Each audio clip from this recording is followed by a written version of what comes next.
شهر رمضان الذي أنزل فيه القرآن هدى للناس وبينات من الهدى والفرقان.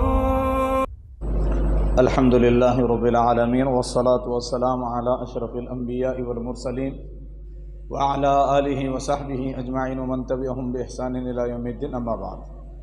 معزز سامعین، اللہ رب العالمین کے احسان و فضل و کرم سے الحمدللہ ہم نے آج کا روزہ بھی مکمل کر لیا ہے اور آج کی قیام رمضان بھی ہم نے اللہ کے احسان سے ادا کر لی ہے. اللہ رب العالمین سے فریاد ہے، دعا ہے کہ جس طرح سے مالک و مولا نے ہمیں ان عبادتوں کے کرنے کا موقع دیا ہے، اللہ رب العالمین ہماری ان عبادتوں کو قبول بھی فرمائے، آمین. معزز سامعین، 7ویں پارے میں بہت ساری باتیں ہیں جو ہماری ہدایت کے لیے ضروری ہیں. چند ایک باتیں خلاصے کے طور پر میں آپ کے سامنے رکھنا چاہوں گا. سب سے پہلے اس پارے کے شروعات میں سورہ مائدہ کی ایک آیت ہے، آیت نمبر 118. اعوذ باللہ من الشیطان الرجیم ان تعذبہم فانہم عبادک وان تغفر لہم فانک انت العزیز الحکیم.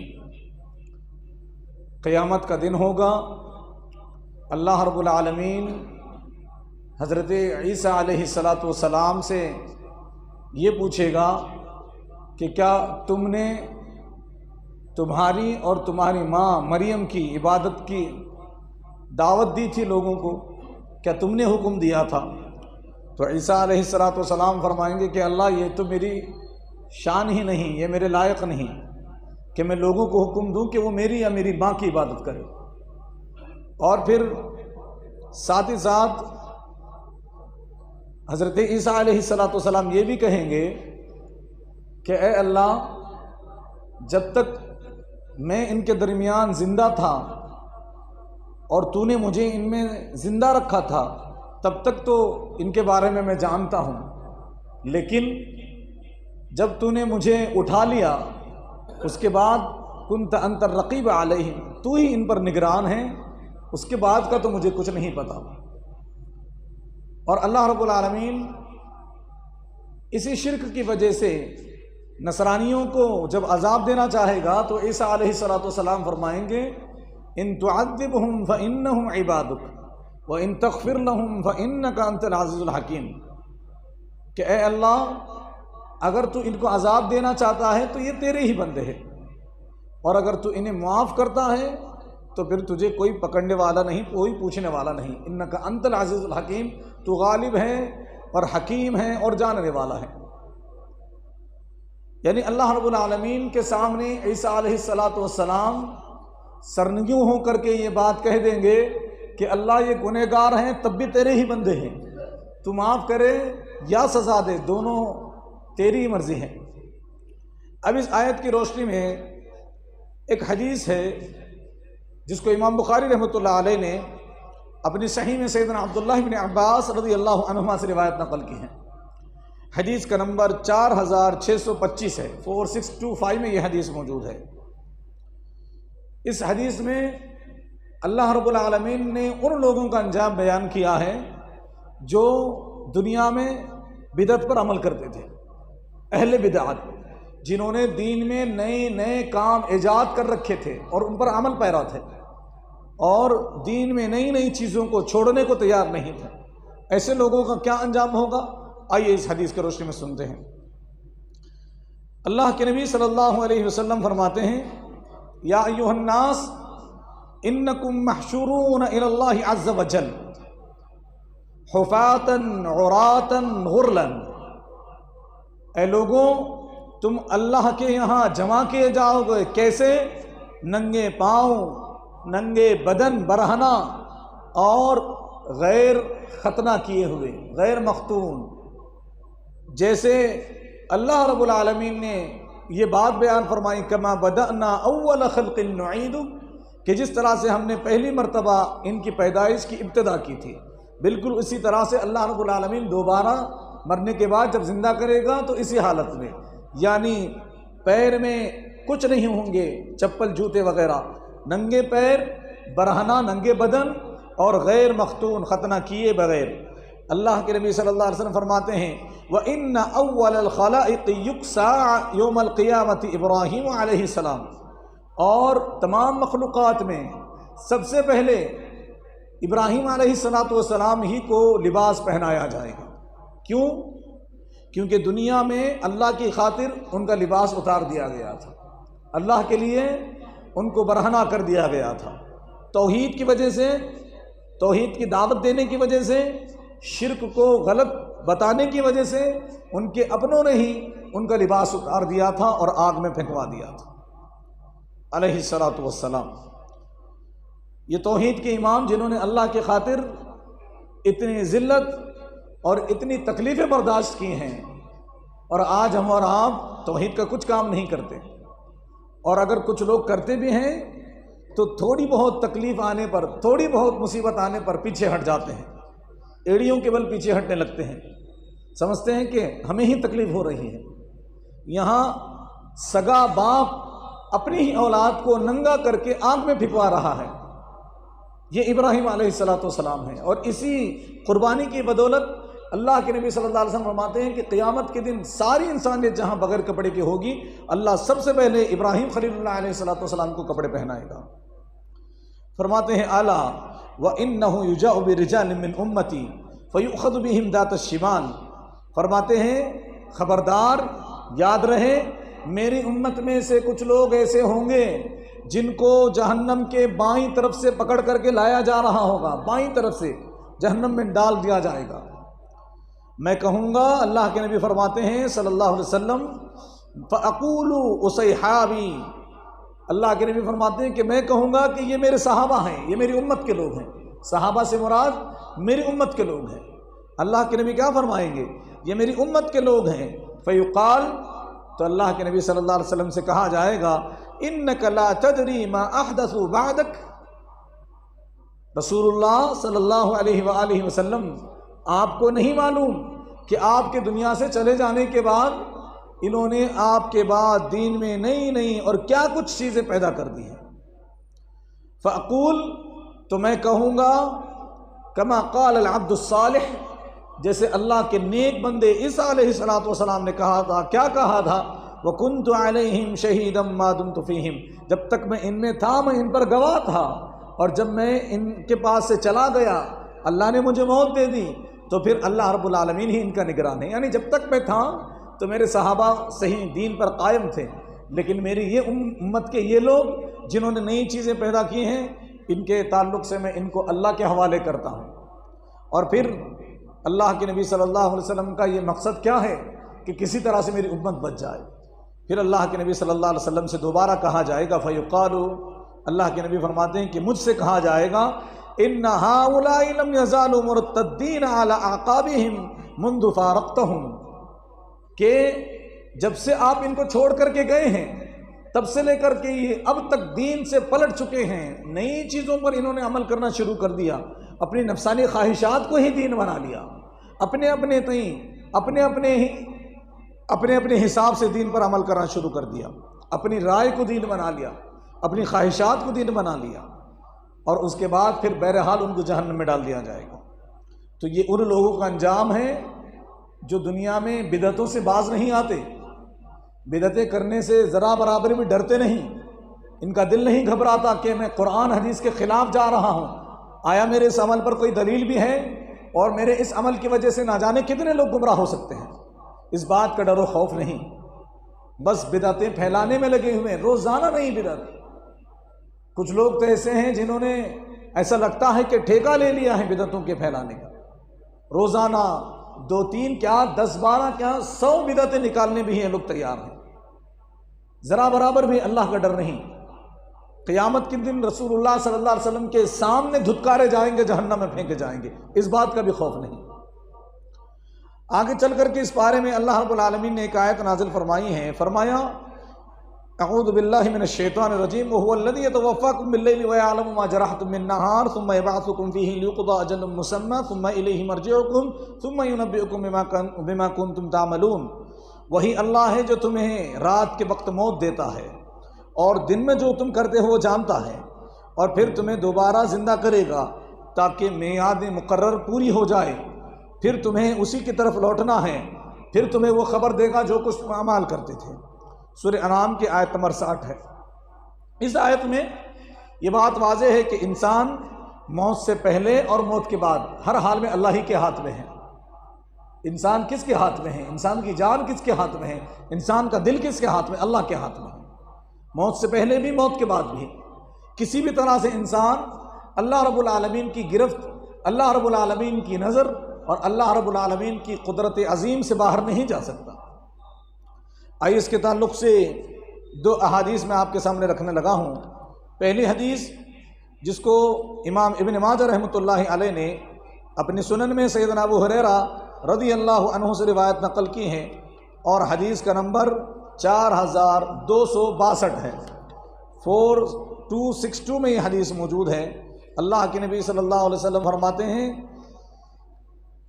کہ مرنے والے کے پاس فرشتے آتے ہیں، اگر وہ نیک ہوتا ہے تو کہتے ہیں نکل اے پاک جان جو کہ ایک پاک جسم میں تھی، نکل تو لائق تعریف ہے اور خوش ہو جا اللہ کی رحمت اور خوشبو سے اور ایسے رب سے جو تجھ سے ناراض نہیں ہے۔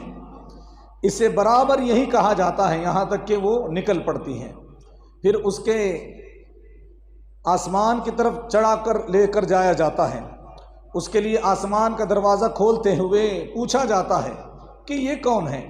فرشتے کہتے ہیں کہ یہ فلاں ہیں۔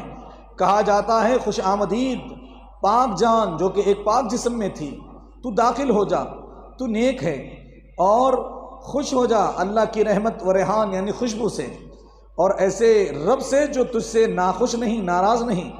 اس سے برابر یہی کہا جاتا ہے یہاں تک کہ روح اس آسمان تک پہنچ جاتی ہے جس کے اوپر اللہ عز و جل ہے۔ اس سے بات معلوم ہوئی کہ اللہ رب العالمین آسمانوں کے اوپر ہیں۔ جو لوگ یہ کہتے ہیں کہ اللہ رب العالمین ہر جگہ ہے، وہ اس حدیث کے بھی خلاف ہیں۔ اس میں صاف واضح ہے کہ اللہ رب العالمین آسمانوں کے اوپر ہے۔ فرمایا جاتا ہے کہ وہ وہاں تک چلی جاتی ہیں جس کے اوپر اللہ رب العالمین ہیں، اور جب کوئی برا شخص ہوتا ہے تو فرشتہ کہتا ہے نکل اے ناپاک نفس جو ایک ناپاک بدن میں تھی، نکل تو بری حالت میں ہے، خوش ہو جا گرم پانی اور پیپ سے اور اس جیسی دوسری چیزوں سے۔ اسے برابر یہی کہا جاتا ہے یہاں تک کہ وہ نکل جاتی ہے، پھر اس کو آسمان کی طرف چڑھا کر لے جایا جاتا ہے، لیکن اس کے لیے دروازے نہیں کھولے جاتے۔ پوچھا جاتا ہے کہ یہ کون ہے؟ جواب ملتا ہے یہ فلاں ہے۔ کہا جاتا ہے ناپاک روح کے لیے کوئی خوش آمدید نہیں جو کہ ناپاک بدن میں تھی، لوٹ جا اپنی بری حالت میں، تیرے لیے آسمان کے دروازے نہیں کھولے جائیں گے۔ اس کو آسمان سے چھوڑ دیا جاتا ہے، پھر وہ قبر میں آ جاتی ہے۔ یہ حدیث اور اس کے بعد دوسری حدیث جو میں آپ کے سامنے رکھنے لگا ہوں سنن ابن ماجہ ہی کی ہے، اس کے ایک حدیث بعد والی حدیث یعنی 4268 4268 میں یہ حدیث موجود ہے۔ فرماتے ہیں راوی ابو ہریرہ رضی اللہ عنہ ہیں کہ اللہ کے نبی صلی اللہ علیہ وسلم نے فرمایا مرنے والا قبر میں جاتا ہے، نیک آدمی تو اپنی قبر میں بیٹھ جاتا ہے، نہ کوئی خوف ہوتا ہے نہ دل میں پریشانی ہوتی ہے۔ اس سے پوچھا جاتا ہے کہ تو کس دین پر تھا؟ تو وہ کہتا ہے کہ میں اسلام پر تھا۔ پھر پوچھا جاتا ہے کہ یہ شخص کون ہے؟ وہ کہتا ہے کہ یہ محمد اللہ کے رسول ہیں صلی اللہ علیہ وآلہ وسلم، یہ ہمارے پاس اللہ کی جانب سے دلیلیں لے کر کے آئے تھے، تو ہم نے ان کی تصدیق کی، ان کی باتوں کو مانا۔ پھر اس سے پوچھا جاتا ہے کیا تم نے اللہ تعالیٰ کو دیکھا ہے؟ وہ جواب دیتا ہے کہ اللہ تعالیٰ کو بھلا کون دیکھ سکتا ہے؟ پھر اس کے لیے ایک کھڑکی جہنم کی جانب کھولی جاتی ہے، وہ اس کی شدت کو دیکھتا ہے، وہ دیکھتا ہے یحتم بعضها بعض کہ اس کی ایک آگ دوسری آگ کو کھا رہی ہوتی ہے۔ پھر اس سے کہا جاتا ہے دیکھ اللہ رب العالمین نے تجھ کو اس جہنم سے بچا لیا ہے۔ پھر ایک اور دریچہ کھولا جاتا ہے جنت کی طرف، اور پھر اس سے کہا جاتا ہے دیکھ اللہ رب العالمین نے تجھ کو یہ عطا کیا ہے، اس کی تازگی، اس کی لطافت کو دیکھتا ہے، اس سے کہا جاتا ہے کہ یہی تیرا ٹھکانہ ہے، اور اس سے کہا جاتا ہے کہ تو یقین پر تھا، یقین پر ہی مرا، اور یقین پر ہی انشاءاللہ اگر اللہ نے چاہا تو اٹھے گا۔ اور برا آدمی اپنی قبر میں پریشان اور گھبرایا ہوا اٹھ بیٹھتا ہے، اس سے کہا جاتا ہے کہ تو کس دین پر تھا، تو وہ کہتا ہے کہ میں نہیں جانتا۔ پھر پوچھا جاتا ہے کہ یہ شخص کون ہے، وہ جواب دیتا ہے کہ میں نے لوگوں کو کچھ کہتے ہوئے سنا تو تھا، میں نے بھی وہی کہا۔ اس کے لیے جنت کا ایک دریچہ کھولا جاتا ہے، وہ اس کی لطافت اور تازگی کو دیکھتا ہے۔ پھر اس سے کہا جاتا ہے کہ دیکھ، اس سے اللہ نے تجھے محروم کر دیا۔ پھر جہنم کا دریچہ اس کے لیے کھولا جاتا ہے، وہ اس کی شدت اور ہولناکی کو دیکھتا ہے، اس کا بعض حصہ بعض کو کھا رہا ہوتا ہے۔ کہا جاتا ہے کہ یہی اب تیرا ٹھکانہ ہے، تو شک پر تھا، شک پر ہی مرا، اور اگر اللہ نے چاہا تو اسی شک کی بنیاد پر تجھے دوبارہ اٹھایا بھی جائے گا اور پھر تجھے جہنم میں ڈال دیا جائے گا۔ یہ حدیثیں بڑی ہی اہم ہیں کہ ہم اور آپ اپنی زندگی میں کس دین پر ہیں، کس پر عمل کر رہے ہیں۔ قرآن حدیث کی صحیح باتوں کو مان لیا جائے، توحید اور نبی اکرم صلی اللہ علیہ وسلم کی اتباع کو سمجھ لیا جائے، یہی اصل میں کامیابی ہے۔ وگرنہ قبر میں کہیں ہمارے ساتھ یہ حال نہ ہو کہ ہم بس یہ کہتے رہ جائیں کہ میں صرف نبی کا نام جانتا ہوں، اس کے علاوہ مجھے کچھ نہیں معلوم۔ اللہ ہم سب کی جہنم سے حفاظت فرمائے، قبر میں اللہ ہمارے لیے آسانیاں فرمائے، اللہ جنت کی کھڑکیاں ہمارے لیے کھول دے، اللہ رب العالمین اس لائق اعمال کرنے کی ہمیں دنیا میں توفیق عطا فرمائے، آمین۔ معزز سامعین، اسی پارے کے آگے اللہ رب العالمین نے اپنے فضل و کرم کے بارے میں کچھ باتیں بیان فرمائی ہیں۔ اللہ رب العالمین نے فرمایا قُلْ هُوَ الْقَادِرُ عَلَىٰ أَن يَبْعَثَ عَلَيْكُمْ عَذَابًا مِّن فَوْقِكُمْ أَوْ مِّن تَحْتِ أَرْجُلِكُمْ أَوْ يَلْبِسَكُمْ شِيَعًا وَيُذِيقَ بَعْضَكُمْ بَأْسَ بَعْضٍ انظُرْ كَيْفَ نُصَرِّفُ الْآيَاتِ لَعَلَّهُمْ يَفْقَهُونَ۔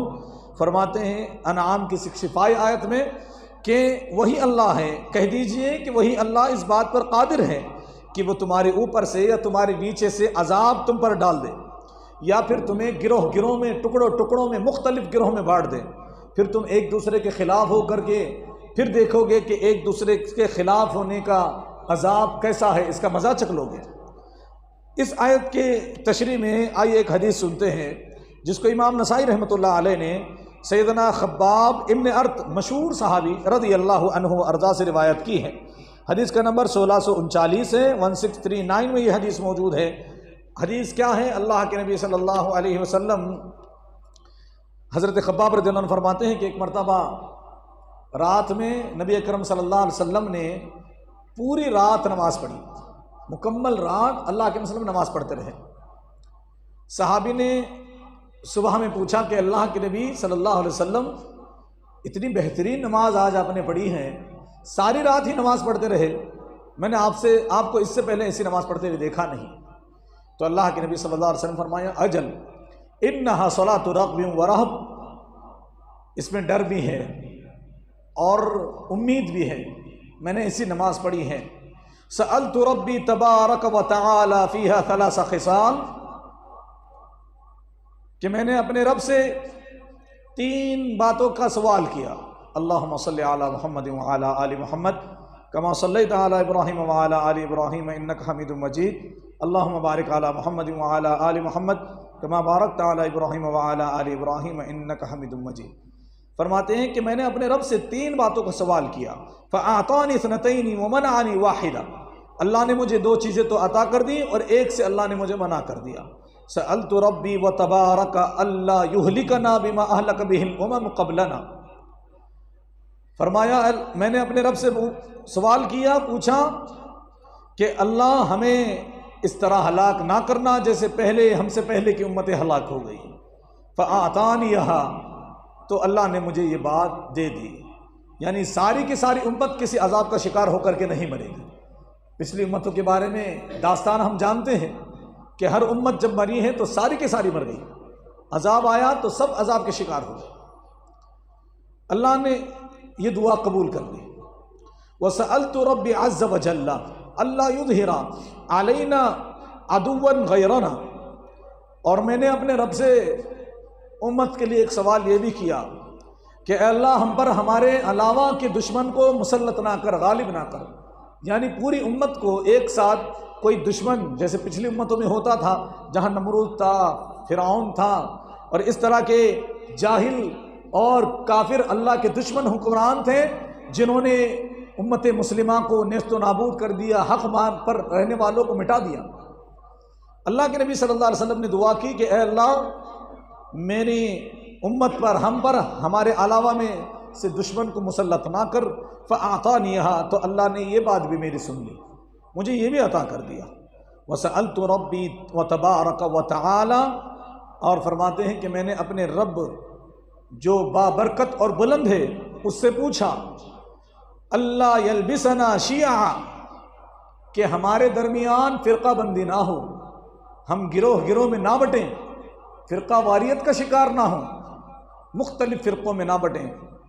فَمَنَعَنِي عَاهَا، اللہ کے نبی صلی اللہ علیہ وسلم فرماتے ہیں اللہ نے یہ منع کر دیا، یعنی میری امت فرقوں میں بٹ کر کے رہے گی۔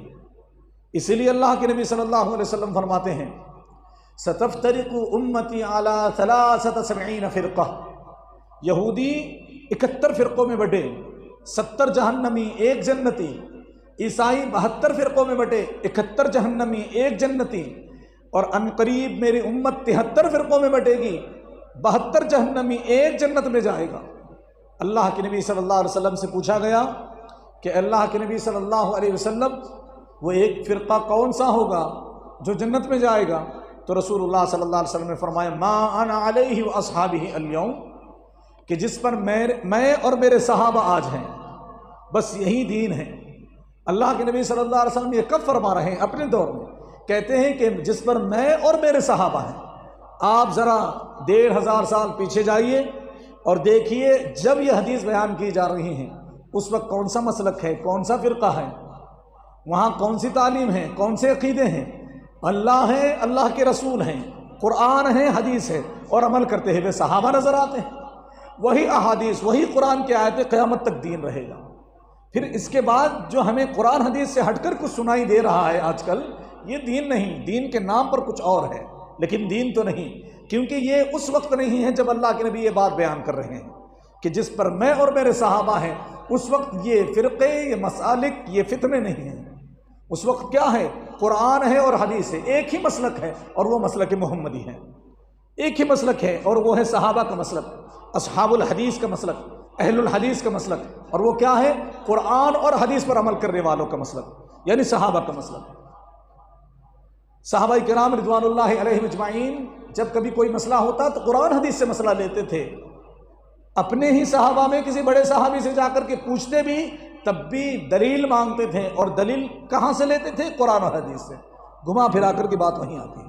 اور آج اگر ہم یہ سوچتے ہیں کہ ہمارے جو بزرگ ہیں، جو بڑے ہیں، جو آج سے بھلے 1300 سال پہلے ہی گزر چکے ہوں، ان کی باتیں بس ہم آنکھ بند کر کے لے سکتے ہیں تو پھر یہ تو زیادتی ہیں، کیونکہ جب صحابہ کرام ایک دوسرے کی بات بغیر دلیل کے نہیں لیتے۔ حضرت عمر رضی اللہ عنہ فرماتے ہیں کہ سلام کرنے والی یہ جو حدیث تم بیان کر رہے ہو اس کے اوپر دلیل لے کر آؤ ورنہ پھر میں تمہیں سزا دوں گا۔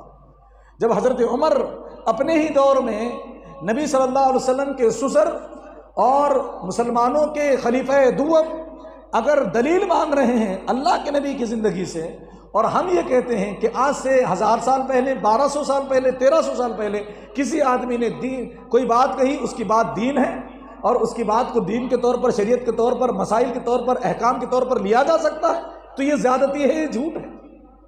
صحیح بات یہ ہے کہ جو قرآن حدیث میں ہے بس وہی دین ہے، اور جو قرآن حدیث پر نہیں، آپ کی میری بات نہیں، ہر ایک کی بات کو قرآن حدیث پر تولا جائے گا اور معیار قرآن حدیث کو بنایا جائے گا، صحابہ کی زندگی کو بنایا جائے گا، پھر فیصلہ ہوگا کہ کس کا عقیدہ غلط ہے، کس کی عبادتیں غلط ہیں، کس کے اخلاق غلط ہیں، کسی کے معاملات غلط ہیں، احکام مسائل میں کون پیچھے ہے۔ یہ ساری باتیں دودھ کا دودھ پانی کا پانی ہو جائے گا۔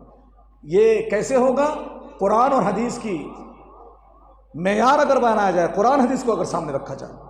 بہرحال اللہ کے نبی صلی اللہ علیہ وسلم نے ہمارے لیے کیا کچھ اللہ رب العالمین سے مانگا ہے جس کے ہم اور آپ سوچ بھی نہیں سکتے کہ اللہ کے نبی صلی اللہ علیہ وسلم نے ہمارے لیے اس طرح سے اللہ رب العالمین سے آسانیاں اور سہولتیں مانگی ہوں. اسی لیے ہم اور آپ کا کام یہ ہے کہ اٹھتے بیٹھتے، چلتے پھرتے، سوتے جاگتے، ہر وقت اپنے نبی محمد رسول اللہ صلی اللہ علیہ وسلم پر درود پڑھتے رہیں اور ان کی اتباع اور اطاعت کرتے رہیں، تاکہ حق تو ادا نہیں ہو سکتا لیکن ہم کوشش کر سکتے ہیں کہ اللہ کے نبی صلی اللہ علیہ وسلم کل قیامت کے دن ہمارے جنت میں جانے کو دیکھ کر کے خوش ہو جائیں. اللہ رب العالمین سے دعا ہے کہ باری تعالیٰ ہم تمام مسلمانوں کو کہیں سنی باتوں پر کہنے سننے سے زیادہ عمل کرنے کی توفیق عطا فرمائے. آمین. وصلی اللہ علی نبینا محمد. سبحانک اللہم و بحمدک، اشہد ان لا الہ الا انت، استغفرک و اتوب الیک. والسلام علیکم ورحمۃ اللہ وبرکاتہ.